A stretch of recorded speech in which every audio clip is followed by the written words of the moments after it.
नमस्कार दोस्तों, आज हम आपको सुनाने जा रहे हैं निर्जला एकादशी की संपूर्ण व्रत कथा। कृपया ध्यान से सुनिएगा। निर्जला एकादशी के महात्म्य की तरह ही उसकी कथा भी रोचक और दिव्य है। इस कथा में महर्षि व्यास ने पांडवों को चारों पुरुषार्थ जैसे अर्थ, धर्म, काम और मोक्ष को प्रदान करने वाली एकादशी व्रत के लिए संकल्प कराया था।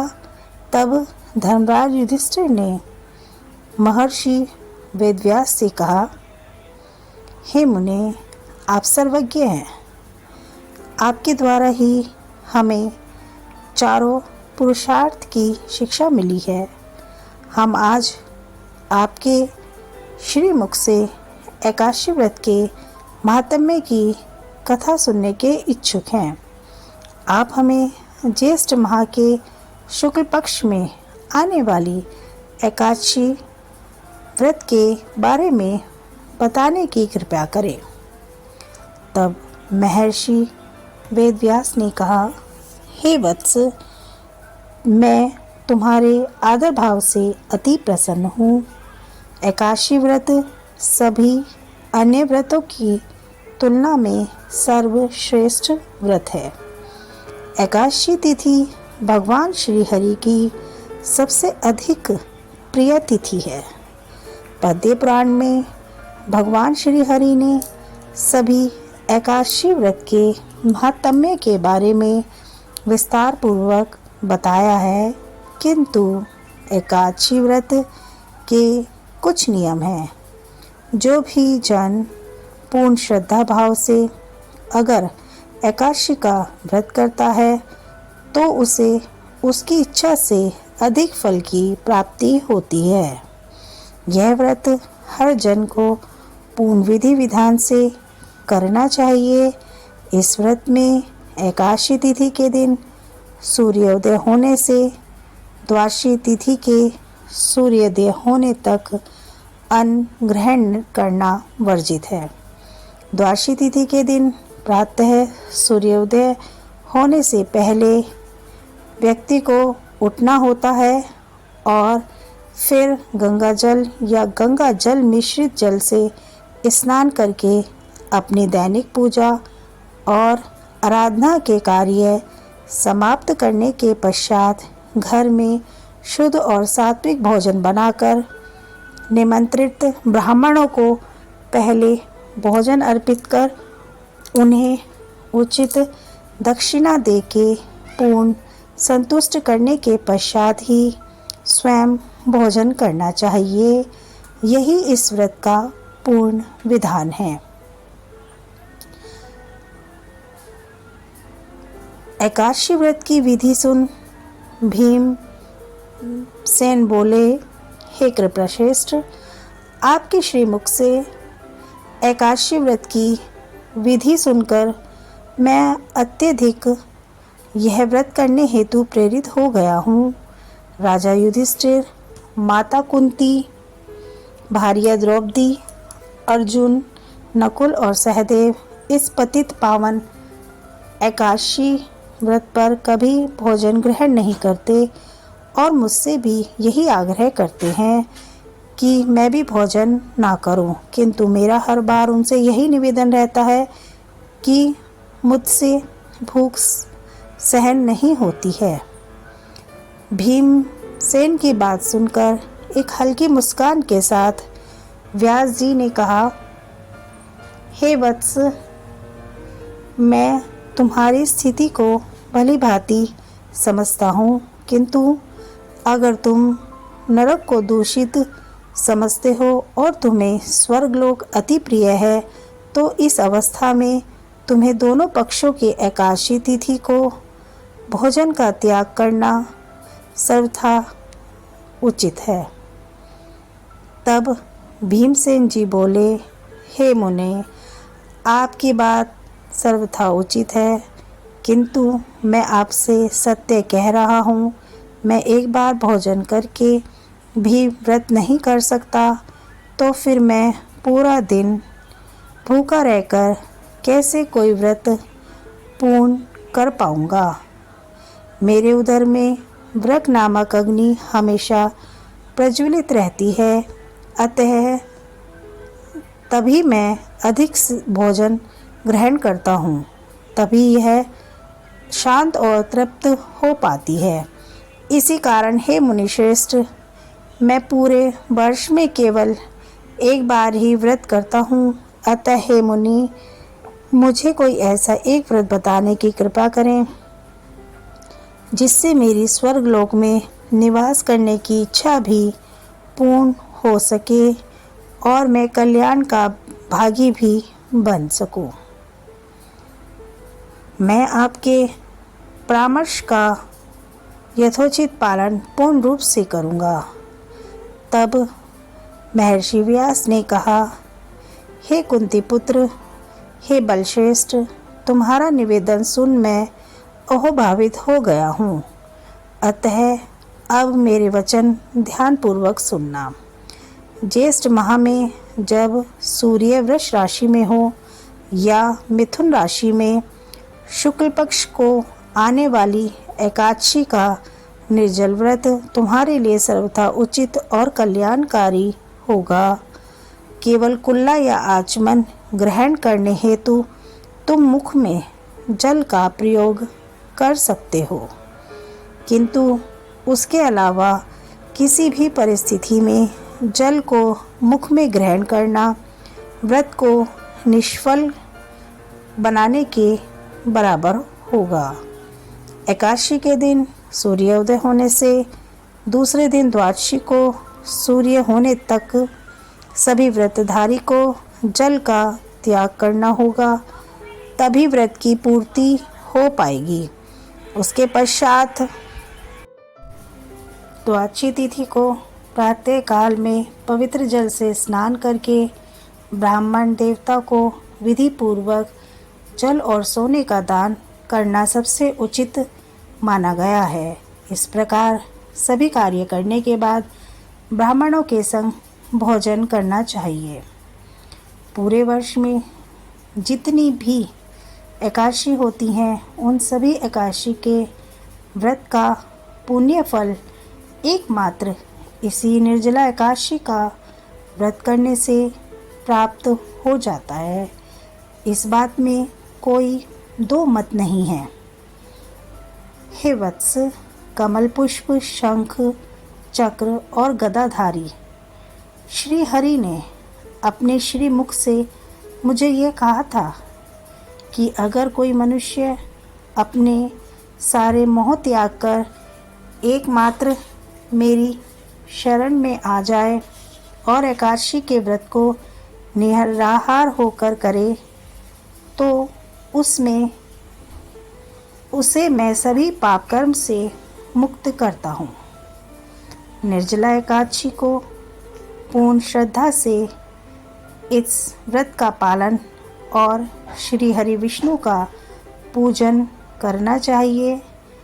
इस व्रत के करने से संसार में व्रतधारी स्त्री हो या पुरुष, अगर उसने मेरु पर्वत के समान भी कोई पाप क्यों न किए हों, उसके सारे पाप कर्म नष्ट हो जाते हैं। इस निर्जला एकादशी का व्रत करने वाले मनुष्य को अपनी मृत्यु के समय विशालकाय, विकराल आकृति और अंधकार में दिखाने वाले भयंकर दंड और पाशधारी यमदूत से भयभीत होने की आवश्यकता कभी नहीं होती, क्योंकि उन्हें तो पीतांबरधारी सौम्य स्वभाव वाले, हाथ में सुदर्शन धारण करने वाले और मन के समान वेगशाली विष्णुदूत उन्हें भगवान विष्णु के धाम में ले जाने आते हैं। जो भी मनुष्य निर्जला एकादशी के दिन दान, जप, स्नान, होम जो कुछ भी अपनी शक्ति अनुसार करता है, उसे उसका अक्षय पुण्य फल प्राप्त होता है। निर्जला एकादशी का व्रत जो भी मनुष्य पूरे विधि विधान से भगवान श्री हरि में पूरी श्रद्धा रखकर करते हैं, उसे परम वैष्णव पद की प्राप्ति हो जाती है। किंतु जो भी मनुष्य एकादशी के दिन अन्न खाता है, वह पाप का भागी बनता है। इस पृथ्वी लोक में वह चांडाल के समान है और मृत्यु के पश्चात वो दुर्गति को प्राप्त होता है। यही नहीं, जो भी मनुष्य ज्येष्ठ मास के शुक्ल पक्ष को आने वाली एकादशी तिथि पर उचित दान करता है, उसे परम पद की प्राप्ति सहज हो जाती है।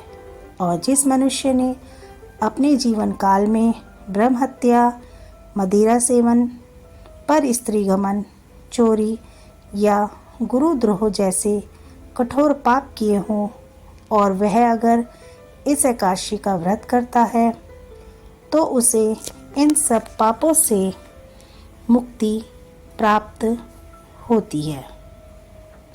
अतः हे कुंती पुत्र, निर्जला एकादशी के शुभ दिन सभी स्त्री पुरुषों के लिए विशेष दान और कर्तव्य निर्धारित है। तुम भी ध्यान से सुनो।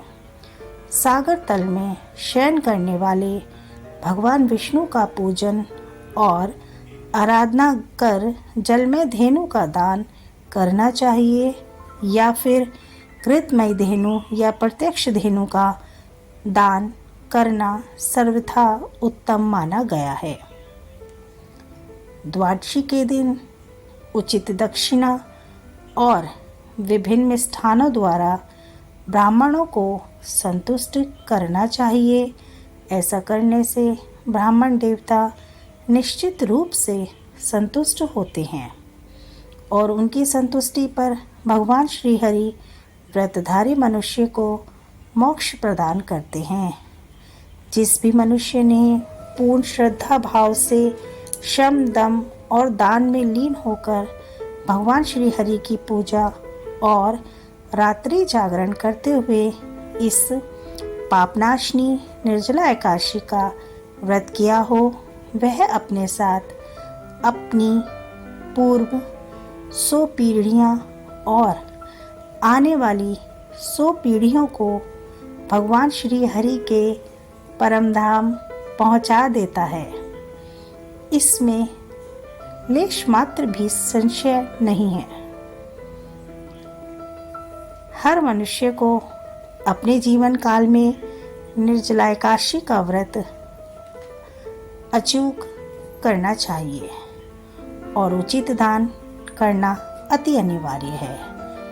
यहाँ निर्जला एकादशी के दिन गौ, जल, वस्त्र, अन्न, सुंदर आसन, छाता और कमंडल का दान किया जाता है। जो भी व्रतधारी सुपात्र और श्रेष्ठ ब्राह्मण गण को पादुका का दान करता है, वह सर्व विमान में बैठकर निश्चित रूप से स्वर्गलोक को जाता है। यही नहीं, जो भी मनुष्य इस एकादशी व्रत का पठन या श्रवण करते हैं, अर्थात इस कथा को सुनते या सुनाते हैं, वह स्वर्गलोक में निवास करते हैं। चतुर्दशी युक्त अमावस्या को सूर्य ग्रहण के दिन जो भी मनुष्य श्राद्ध करके जिस फल को प्राप्त करता है, वही फल उसे इस निर्जला एकादशी के व्रत करने से प्राप्त होता है। सर्वप्रथम हर मनुष्य को प्रातःकाल यह प्रण लेना चाहिए कि मैं भगवान श्री हरि की प्रसन्नता हेतु इस एकादशी को निराहार रहकर आचमन के अतिरिक्त अपने मुख में जल ग्रहण नहीं करूँगा। द्वादशी के दिन सर्वेश्वर भगवान श्री हरि का गंध, धूप, सुंदर वस्त्र और पुष्प से विधि पूर्वक पूजन करके जल के घड़े के दान का संकल्प लेते हुए नीचे लिखे वाक्य का उच्चारण करना चाहिए। संसार रूपी सागर से हमें तारने वाले हे प्रभु श्री हरि, इस जल के घड़े का दान करने से हमें परम गति की प्राप्ति कराइए। इस तरह बोलकर घड़े का दान करें। हे महाबली भीमसेन, ज्येष्ठ माह के शुक्ल पक्ष में आने वाली एकादशी के दिन निर्जल व्रत करना चाहिए। इस दिन श्रेष्ठ ब्राह्मणों को आमंत्रित कर उनका पूजन करके उन्हें जल और शक्कर का दान के साथ साथ जल के घड़े का दान करना अति उत्तम माना जाता है। इस दान के फलस्वरूप मनुष्य श्री हरि के और अधिक निकट पहुंच जाता है और परम आनंद की प्राप्ति करता है। तत्पश्चात द्वादशी को ब्राह्मणों को आमंत्रित कर उन्हें सात्विक भोजन कराने के बाद स्वयं भोजन करना चाहिए।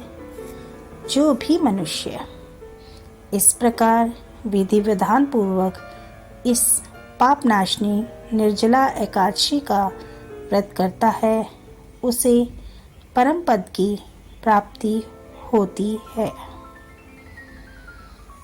महर्षि वेदव्यास जी के श्रीमुख से यह वचन सुनकर महाबली भीमसेन भी इस व्रत को करना आरंभ कर देते हैं।